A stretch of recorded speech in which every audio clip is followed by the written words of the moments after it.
मेरे प्यारे दोस्तों, तालीमी दुनिया जीएस सेंटर चैनल पर आपका स्वागत है। दोस्तों, हम इस वीडियो में मौलाना फजल हक खैराबादी के बारे में जानेंगे। मौलाना फजल हक खैराबादी एक ऐसा नाम जो भारतीय इतिहास के पन्नों पर रोशनी बनकर दर्ज है। वो न सिर्फ एक महान आलिम थे बल्कि 1857 की आज़ादी की लड़ाई के एक ऐसे सिपाही भी थे जिनकी कलम ने क्रांति की चिंगारी को लफ्ज़ों में बदल दिया। उनकी ज़िंदगी इस बात की मिसाल है कि इल्म अगर ईमान के साथ जुड़ जाए तो तख्त व ताज को हिला सकता है।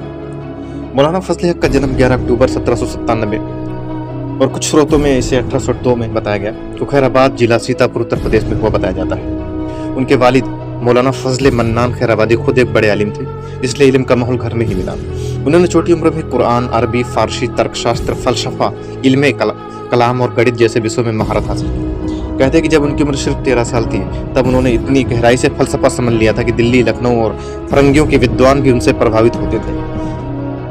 मौलाना सिर्फ धार्मिक आलिम नहीं थे बल्कि एक दार्शनिक, शायर और विचारक भी थे।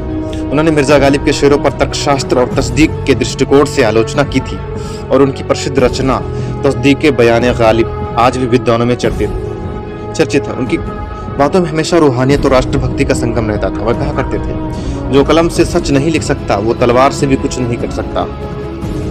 जब 1857 में भारत के कोने कोने में आज़ादी की आग भड़क उठी तो मौलाना ने इस जंग को सिर्फ राजनीतिक नहीं बल्कि ईमानी फर्ज बताया। उन्होंने दिल्ली जाकर बहादुर शाह जफर से मुलाकात की और मुसलमानों व हिंदुओं दोनों को एकता का पैगाम दिया। उन्होंने एक ऐतिहासिक फतवाए जिहाद जारी किया जिसमें कहा गया था कि अंग्रेजों के खिलाफ उठना हर भारतीय का फर्ज है। इस फतवे ने अंग्रेजों के पैरों से तले जमीन खिसका दी। उनकी यह बात दिल्ली, लखनऊ, आगरा और अवध तक गूंज उठी। अंग्रेज हुकूमत ने मौलाना को देशद्रोह का इल्जाम लगाकर गिरफ्तार किया। मुकदमे में उनसे कहा गया, अगर माफी मांग लो तो जान बख्श दी जाएगी।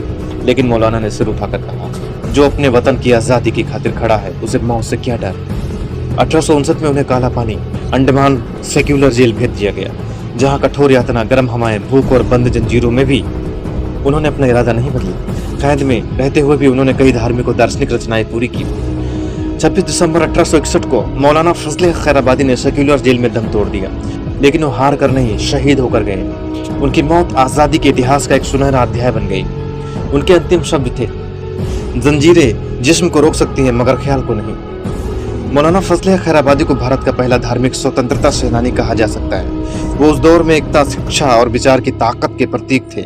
उनकी संतानों में आगे चलकर कई नामी विद्वान और शायर हुए, जिनमें मौलाना हामिद अली खैराबादी और अब्दुल हक खैराबादी जैसे लोग शामिल हैं। अगर इल्म से इंसानियत नहीं सीखी तो वो इल्म बेकार है, और अगर ईमान से डर मिटा नहीं तो ईमान अधूरा है।